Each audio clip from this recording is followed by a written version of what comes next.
Mis hermanos pueden conservar sus Biblias abiertas, tomen asiento, pueden conservar sus Biblias abiertas en Salmos 86. Vamos muy buen de tiempo, o estamos muy bien, perdón, de tiempo.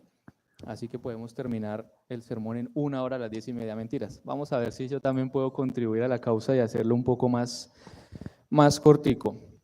Muy bien. Hace 8 días, Salmos 86, hace 8 días estuvimos hablando sobre cuál es nuestro único y verdadero consuelo, así en la vida como en la muerte.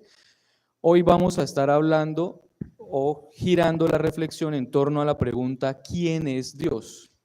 Esto porque estoy estudiando el catecismo y voy a tratar de animarlos a que también estudiemos el catecismo. Antes de todo quería brevemente introducir el tema comentándoles que se estima que a este festival del fin de semana asistan en promedio unas 35,000 personas. Según entendí, solo anoche en lo que hubo había como 30,000. Es quién sabe la cosa cómo vaya a resultar. Pero resulta que todo esto ha sido diseñado para atraer el mayor número de personas posible, con toda la variedad de programas, actividades, los conciertos sobre todo atraen a la gente, pero la pregunta es, ¿por qué 35,000 personas? ¿No? ¿Por qué 30,000 personas solo anoche decidieron invertir sus recursos, su tiempo, su dinero, sus fuerzas, exponerse a lo que pueda pasar ahí en la mitad de ese río? ¿Por qué? Eso parece una locura. Pero resulta que es que el festival es la respuesta diseñada por las autoridades, quienes hayan sido, que satisface los deseos de esas 30,000 personas o más. Si el festival es la respuesta, entonces, ¿cuál es la pregunta? La pregunta es, ¿qué es lo que yo quiero? ¿Qué es lo que es deseable y atractivo para mí? Esa es la pregunta que hizo surgir todo eso. Para todas esas almas también es la segunda pregunta más importante en su vida. ¿Qué es lo que yo quiero? La primera pregunta más importante en la vida de ellos es, ¿quién soy yo? Y la respuesta es, yo soy lo más importante en la vida. Y por eso la segunda pregunta, ¿no? Como yo soy lo más importante en la vida, entonces, ¿qué es lo que yo quiero? ¿Verdad?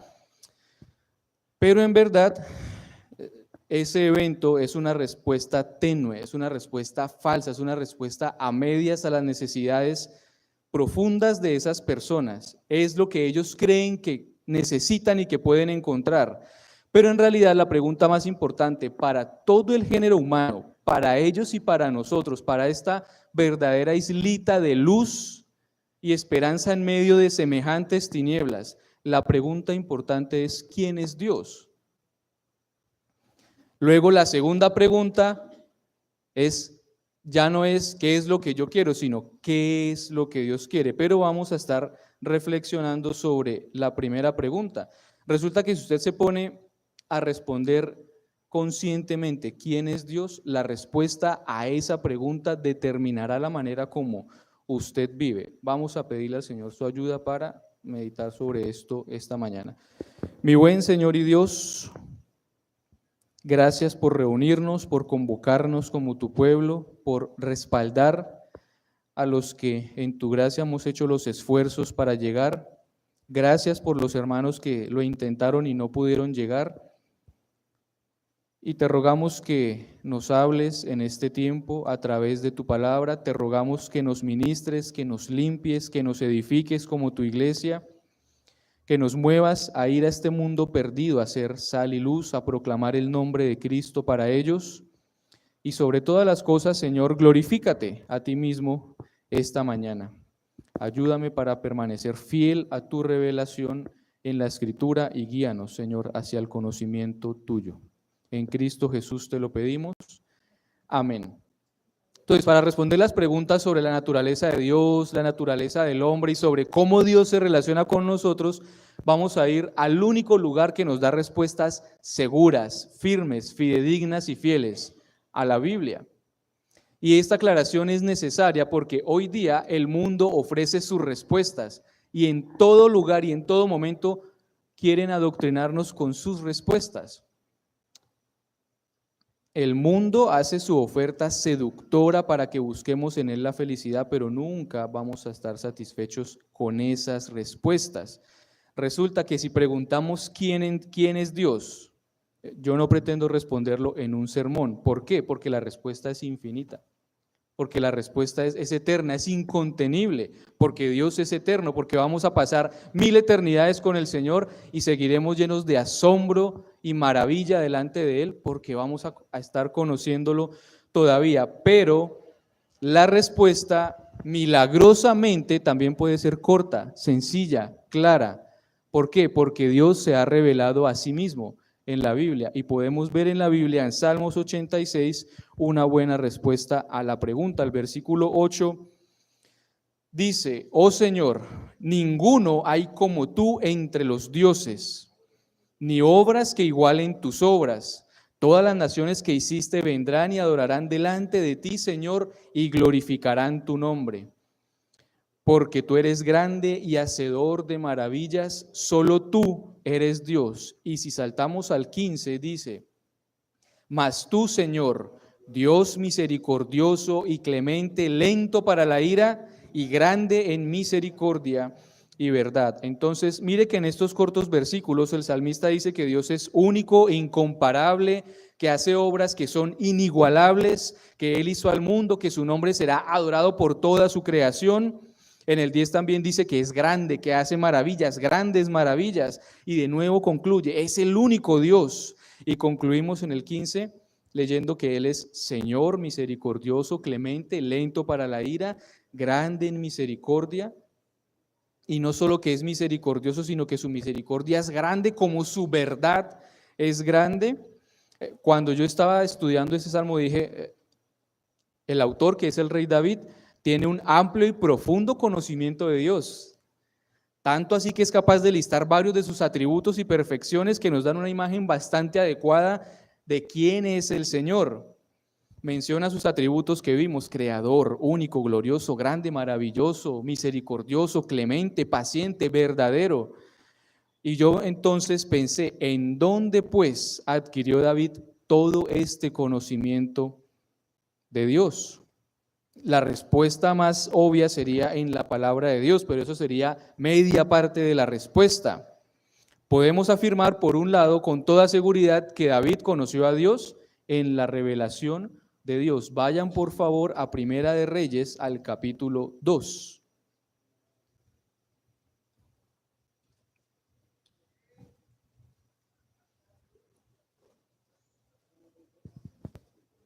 Primera de Reyes, capítulo 2. Yo voy a leer a partir del 1 y por favor síganme juiciosamente. Primera de Reyes, capítulo 2, se cumplieron los 30 segundos, vamos a leer. Llegaron los días en que David había de morir y ordenó a su hijo Salomón diciendo: las últimas palabras de una persona antes de morir posiblemente son las palabras más importantes en su vida. Lo que le dijo a Salomón fue: yo sigo el camino de todos en la tierra, esfuérzate y sé hombre. Guarda los preceptos de Jehová tu Dios, andando en sus caminos y observando sus estatutos, sus mandamientos, sus decretos y sus testimonios, de la manera que está escrito en la ley de Moisés, para que prosperes en todo lo que hagas y en todo aquello que emprendas. Entonces, ¿en dónde adquirió David todo el conocimiento que tenía sobre Dios? En la ley de Moisés. Pero si usted nota, hay un componente teórico, pero también hay un componente práctico, porque David no solo le dice a Salomón: estudie diligentemente y fervientemente de día y noche la palabra de Dios. Él dice: guárdela, camine en ella, viva en ella, obsérvela. Ahí cuando dice observe, no es solo quedarse viendo atentamente, no, es guardar y cumplir completamente y atentamente todo lo que está escrito en la Biblia. Porque resulta que el Salmo 86 que estamos viendo es una magnífica descripción del ser de Dios, pero no es una tarea de cita, no es un ensayo académico, no es una respuesta simplemente teológica, resulta que es una oración. Si ustedes en sus casas quieren leer con lupa el Salmo, van a ver que en varias ocasiones, por lo menos en 3 ocasiones, David le está rogando a Dios: escúchame, inclina tu oído, está atento a la voz de mi súplica, respóndeme. Así que es una oración, y resulta que las oraciones son la segunda parte de una conversación. ¿Por qué? Porque primero es Dios quien inicia la conversación con nosotros. Es Dios quien se acerca a nosotros, quien se relaciona con nosotros, quien nos busca y establece una relación con nosotros, y lo hace a través de su palabra. ¿Por qué? Porque Dios se revela a sí mismo en la Biblia. Entonces, por la palabra primero, Dios nos habla, y nuestras oraciones son la segunda parte del proceso comunicativo, son la respuesta a la palabra que Dios nos habló. ¿Por qué digo esto?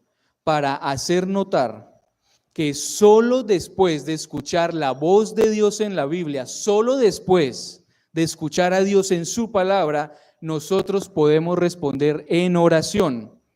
De manera que no podemos orar si no estudiamos la Biblia. Y tampoco podemos estudiar la Biblia y no prorrumpir en oraciones, cánticos y alabanzas por la revelación que Dios nos está dando de sí mismo. El Salmo 86 es una respuesta personal, profunda, donde David expresa quién es Dios a través de lo que él ha conocido en su ley, en su revelación, en su palabra.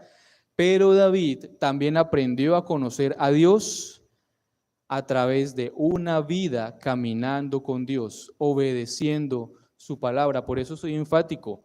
Conocemos a Dios estudiando la Biblia y conocemos a Dios aplicando la Biblia, viviendo lo que Dios revela de sí mismo allí. Entonces, si vemos Segunda de Reyes, vamos a ver que la mejor herencia que David pudo dejarle a Salomón fue esa: guarda los mandamientos de Dios, camina en lo que Dios ha dicho en su palabra. Podríamos preguntarnos simplemente a manera de reflexión, ¿qué es lo que consideramos valioso? ¿Qué es lo que en su lecho de muerte usted le va a legar a sus hijos? ¿Cuáles van a ser sus últimas palabras? ¿Que cuide la finca? ¿Que no venda el negocio? ¿Qué es lo que vamos a decir en los últimos momentos? La conclusión de la vida de David: camina en la palabra del Señor. Estudia lo que Dios ha dicho en su palabra.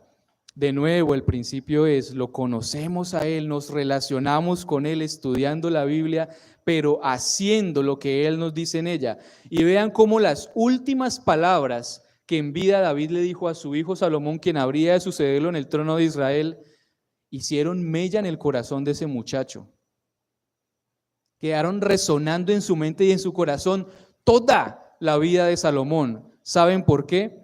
Porque en el ocaso de sus días, cuando Salomón era un viejo, cuando había vivido y había hecho todo lo que se propuso en su corazón, la conclusión a la que llegó Salomón es de la que hemos hablado en los últimos 2 sermones: teme a Dios y guarda sus mandamientos. ¿A qué le recuerdan esas palabras del viejo Salomón antes de morir?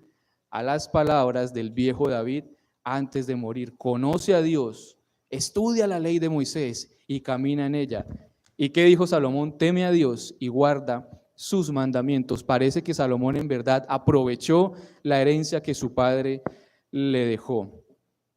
Resulta, mis hermanos, que aunque conocemos a Dios en la relación que Él ha establecido con nosotros, viviendo para Él, relacionándonos con Él, no lo podemos conocer solo mediante la experiencia. Es decir, como no podemos solo conocerlo con la teoría, tampoco podemos conocerlo solo mediante la experiencia. ¿Por qué les digo esto? Porque hay mucha gente que sin estudiar la Biblia, que sin ir a la palabra de Dios, piensan que tienen una relación con Dios.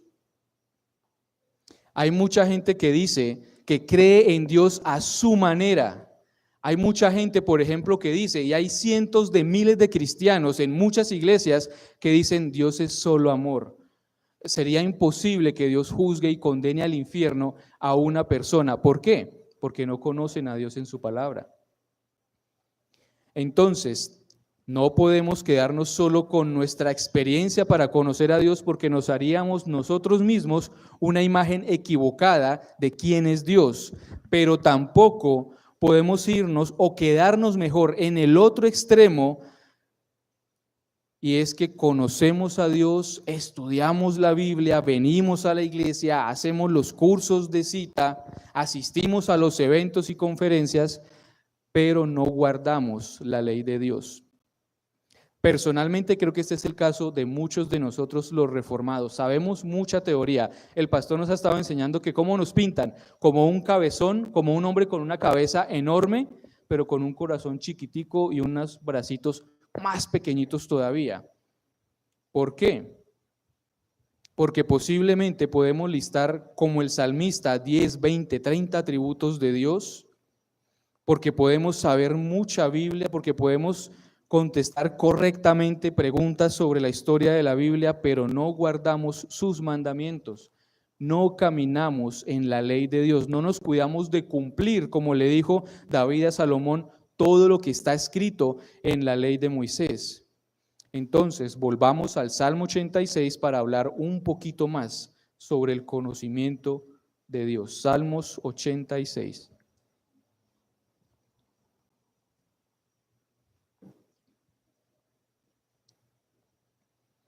En el pasaje que leímos de los versículos 8 hasta el 15, hay un tema que creo yo que es el tema dominante.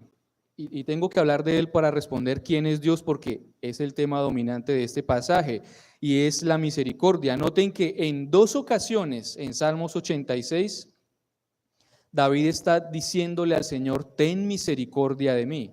El versículo 3 dice, ten misericordia de mí, oh Jehová, porque a ti clamo todo el día. Y la primera parte del versículo 16 en Salmos 86 dice, mírame y ten misericordia de mí. Pero además, en otras 3 ocasiones, David exalta la misericordia de Dios. En el versículo 5 dice, porque tú, Señor, eres bueno y perdonador, y grande en misericordia para con todos los que te invocan.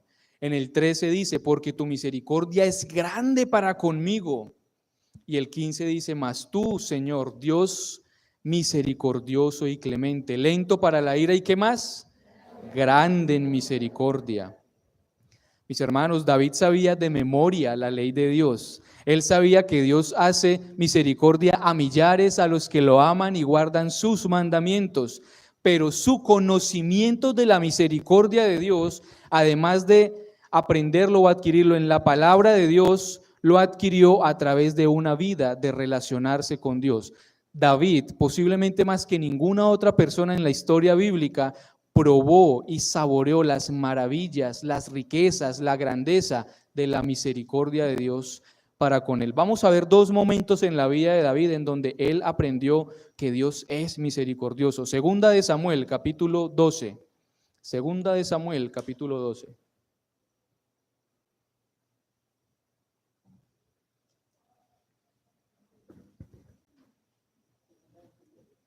Segunda de Samuel, capítulo 12, y ayúdenme y leamos juntos el versículo 13.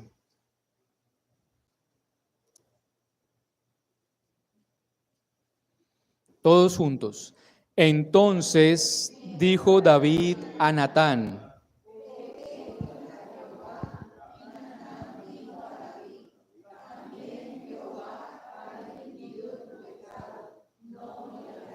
entonces, el contexto de todo esto fue el terrible pecado que David cometió con Betsabé y su esposo Urías, a quien mató para quedarse con su mujer. Después de haber cometido adulterio, después de haber cometido homicidio, el justo juicio de Dios bien podría haber caído sobre David y fulminarlo. Pero David no recibió lo que merecía, morir bajo el juicio de Dios. En cambio, David recibió lo que no merecía. Su pecado fue perdonado y fue librado de la muerte. Mis hermanos, este es el concepto de misericordia. Cuando no recibimos lo que merecemos, sino que recibimos aquello que no merecemos, el favor de Dios, el perdón de nuestros pecados. Miremos en Primera de Crónicas una segunda experiencia en donde David pudo recibir y disfrutar la misericordia de Dios. Primera de Crónicas, capítulo 21.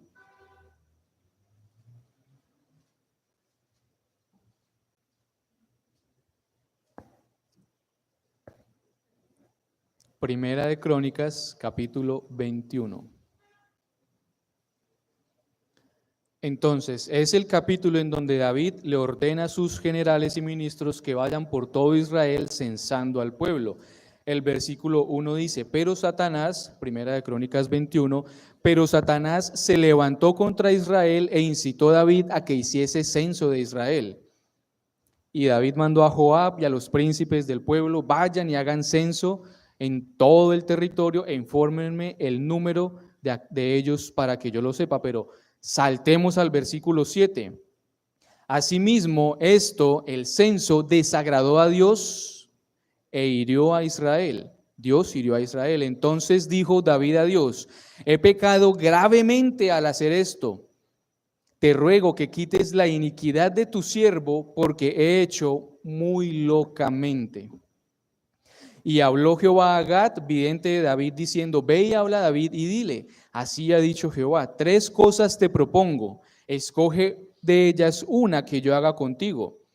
Y viniendo Gad a David le dijo, así ha dicho Jehová, en el versículo 12, escoge para ti o 3 años de hambre o 3 meses ser derrotado delante de tus enemigos con la espada de tus adversarios, o por 3 días la espada de Jehová, esto es la peste en la tierra, y que el ángel de Jehová haga destrucción en todos los términos de Israel.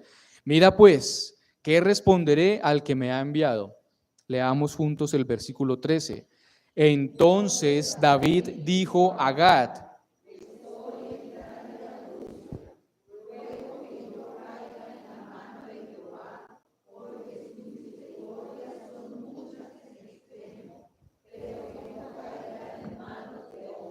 imagínese eso, si David hubiera escogido la primera, 3 años de hambre, ninguno de sus enemigos lo hubiera socorrido. 3 meses de guerra y derrota bajo el yugo de ellos, pues muchísimo menos. Pero su convicción, porque ya conocía la misericordia de Dios, es que podía ponerse en manos del Señor, porque sus misericordias son muchas en extremo. Mis hermanos, posiblemente estos fueron los 2 momentos más determinantes en la vida de David, cuando él pudo saborear, conocer, regocijarse en la misericordia de Dios, quien perdonó sus pecados, quien escuchó sus oraciones. Pero en ambos casos, David pecó y confesó su pecado, y entonces fue perdonado por Dios. Si queremos conocer y experimentar la misericordia de Dios, tenemos que reconocer que continuamente, en muchas maneras, pecamos contra Dios. Cada uno de nosotros conoce muy bien en qué y cómo ha ofendido al Señor. Cada uno sabe el momento en que ha transgredido sus mandamientos, pero este es el momento preciso, mis hermanos, de confesar nuestras culpas, de clamar a Dios por su misericordia. No podemos posponerlo más, no podemos dilatarlo más, no podemos seguir viviendo como si nos comportáramos recta y perfectamente delante del Señor, porque continuamente lo ofendemos. Y cada uno sabe en su conciencia cómo es que lo ha hecho. Si lo buscamos para reconocer nuestras faltas en su contra, la gran noticia, la buena nueva para nosotros es que Dios quiere mostrarnos su misericordia, porque Dios nos conoce, porque Él puede compadecerse de nosotros. Hebreos capítulo 2, versículo 17. Hebreos 2, 17.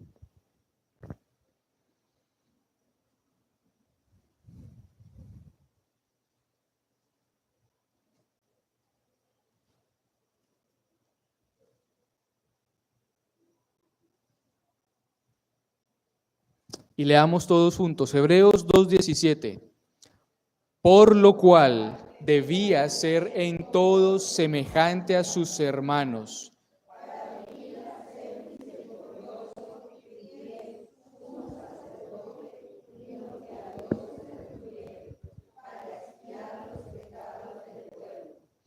Entonces nuestro Dios, que es grande en misericordia, ha dado a su Hijo para expiar nuestros pecados, para borrar nuestras culpas, para purificar nuestros corazones de nuestra mala conciencia por causa del pecado. El Señor Jesucristo se puede compadecer de nosotros porque Él conoce nuestra condición. Él sabe que somos polvo, Él sabe que nuestro corazón está continuamente inclinado al mal y Él sabe que somos tentados porque Él fue igual en todo a nosotros, tentado en todo, pero Él, a diferencia de nosotros, no cometió pecado. Y Él vino al mundo a dar su vida en la cruz para remediar este problema que tenemos con el pecado y la ira y la justicia de Dios mediante su muerte en la cruz. La pregunta es, ¿tú quieres recibir de Cristo sus beneficios, su misericordia, el perdón de pecados, la salvación y la vida eterna? Mi hermano, pues clama constantemente al Señor, pide su misericordia porque Él te la dará. Puedes orar como David diciendo, inclina Jehová tu oído y escúchame porque estoy afligido y necesitado. Ten misericordia de mí porque clamo a ti todo el día. Alegra el alma de este siervo tuyo, porque a ti, Señor, levanto mi alma, porque tú eres bueno, perdonador, grande en misericordia, porque clamo a ti en el día de la angustia y tú me respondes. Mis hermanos, si en este momento nos preguntamos una vez más, ¿quién es Dios? Podemos responder, por lo menos con toda propiedad, que Él es misericordioso. La pregunta es si hemos probado y recibido sus misericordias en nuestras vidas.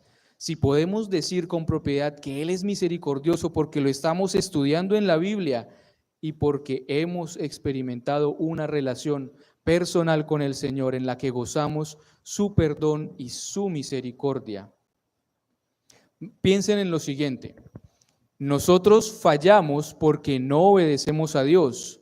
Pecamos dejando de hacer lo que es bueno delante del Señor y pecamos haciendo lo que es contrario a su palabra. Sufrimos las consecuencias de nuestros pecados, pero aún así, ¿no está Dios junto a nosotros en nuestros momentos más oscuros? ¿No camina el Señor con nosotros, sosteniéndonos, infundiéndonos aliento, aun cuando estamos pasando por un valle oscuro por nuestra propia causa? Tan grande es la misericordia de Dios que pecamos contra Él y nos sostiene para que podamos soportar su juicio y las consecuencias del pecado.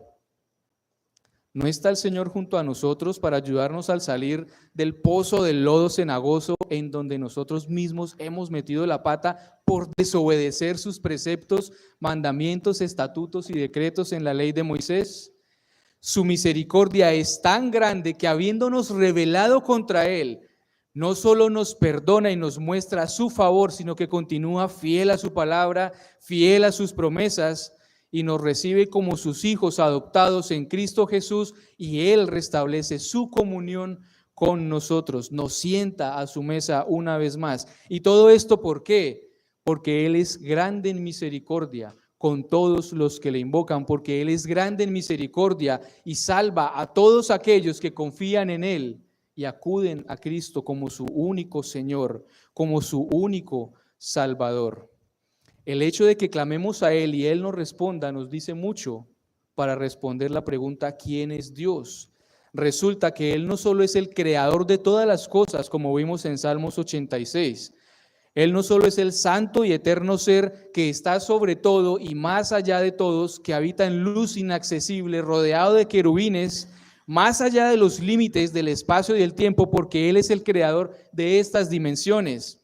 Él no solo es el Dios que es trascendente, inalcanzable, santo, perfecto, eterno, cuya grandeza y naturaleza nunca podremos alcanzar y nunca podremos terminar de conocer. Él es el Dios que se humilla y se relaciona con nosotros. Él es el Dios que nos crea y nos sostiene y provee para nosotros y nos guía y nos ilumina y nos perdona y nos restaura y quiere relacionarse con nosotros por siempre, como un padre lo hace con sus hijos, como un hombre se relaciona con sus amigos. Cuando le hablamos, mis hermanos, Él nos responde y siempre que acudamos a Él, nos recibirá si estamos en Cristo, porque así lo ha establecido en su palabra. Volvamos al Salmo 86, esta vez al versículo 2.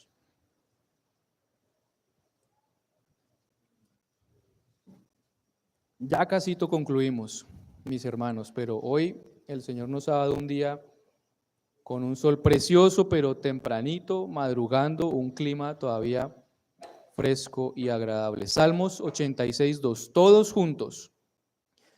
Guarda mi alma porque soy piadoso.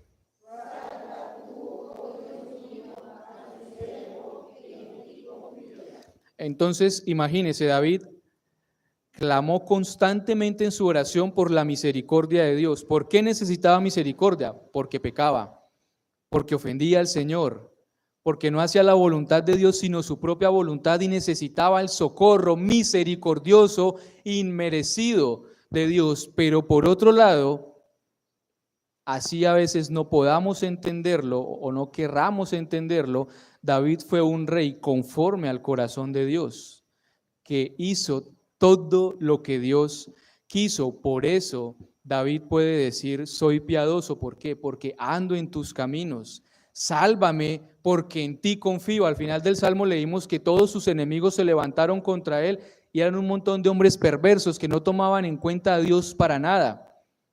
Y David, delante de sus enemigos, cuando hacía la voluntad de Dios, ya no clamaba solo la misericordia de Dios, sino que le decía, sálvame, porque confío en ti, porque soy piadoso, porque hago tu voluntad, rescátame de las manos de mis enemigos. De nuevo el versículo 7, valioso versículo, en el día de mi angustia te llamaré, porque tú me respondes. Mis hermanos, principios tan sencillos como estos. Cuando clamamos a nuestro Padre, Él nos responde con el oportuno socorro, porque sus ojos están atentos sobre los justos, los que están en Cristo, y sus oídos están atentos a nuestras oraciones de los que estamos en Cristo. Entonces, nuestro Dios no es solo el eterno, incontenible y creador omnipotente, sino que es quien nos salvó, quien se relacionó con nosotros y quien continuamente, día tras día, sigue otorgándonos su salvación en todos los avatares y cuitas de nuestra vida. Así que de nuevo la pregunta es, ¿quién es Dios? Puedes responder con convicción y seguridad, porque así lo has experimentado, que Él es tu Dios misericordioso. Atentos, porque si esto es solo teoría, si tú no te deleitas en la misericordia del Dios que no te paga conforme tus obras merecen, que no te aplica su juicio justo, sino que te lleva a Cristo y te da el don de la salvación mediante la fe en el sacrificio de Cristo en la cruz, si esto no es verdad para ti, posiblemente lo que pasa es que tú no conoces a Dios. Y si tú no conoces a Dios, muy seguramente lo que ocurre es que tampoco eres conocido por Él. ¿Por qué digo esto? Tú puedes decir que Dios es eterno, creador, justo, mencionar atributos y perfecciones del ser de Dios. Tú puedes ser una mujer religiosa, 20 años en Betania, que le habla al oído al pastor, que se relaciona muy bien con todos los hermanos. Tú puedes ser un tipo exitoso entre sus amigos, pero puede ser que no seas conocido por Cristo. Puede ser que no seas amigo de Cristo. Recuerden Mateo 7:21. No todo el que me dice Señor, Señor, entrará en el reino de los cielos, sino el que hace la voluntad de mi Padre que está en los cielos. Muchos me dirán en aquel día, Señor, Señor, ¿no profetizamos en tu nombre y en tu nombre echamos fuera demonios y en tu nombre hicimos milagros? En tu nombre estuvimos 20 años reunidos cada 8 días en Betania. En tu nombre hacíamos obras de misericordia y éramos buenos y fieles religiosos. Y entonces Cristo les declarará, nunca los conocí, apártense de mí, hacedores de maldad.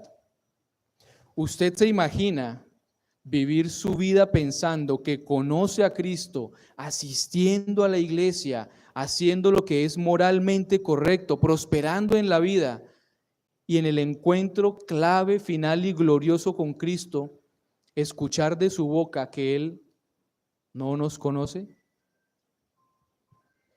Necesitas estar seguro de que realmente conoces a Dios porque tienes una relación real, viva, personal con Él mediante la fe en su Hijo Jesucristo.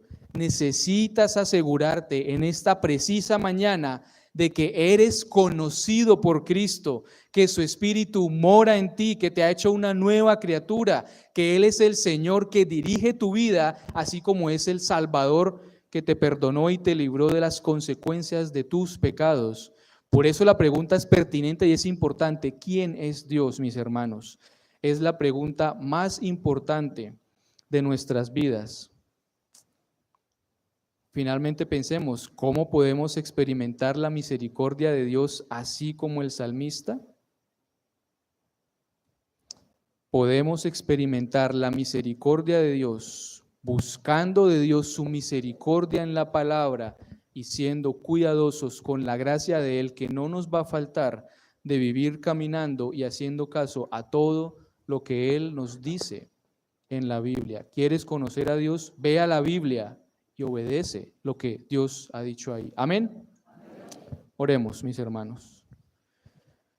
Mi buen Dios y Señor, gracias por permitirnos desde ahora y por la eternidad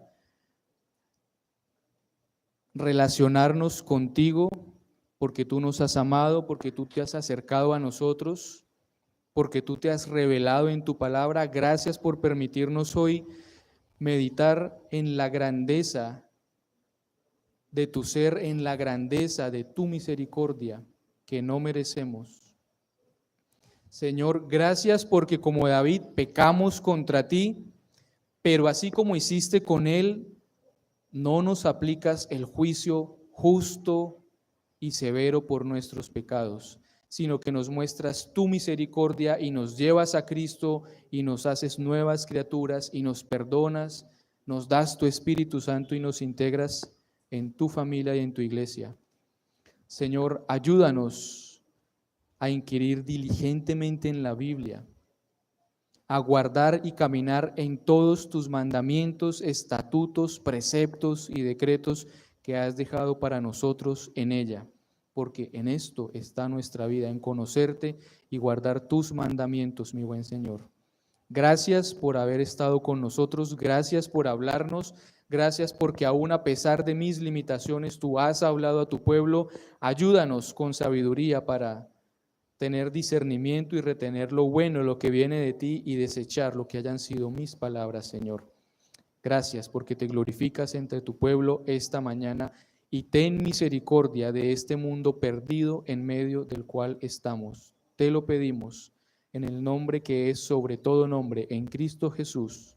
Amén. Amén.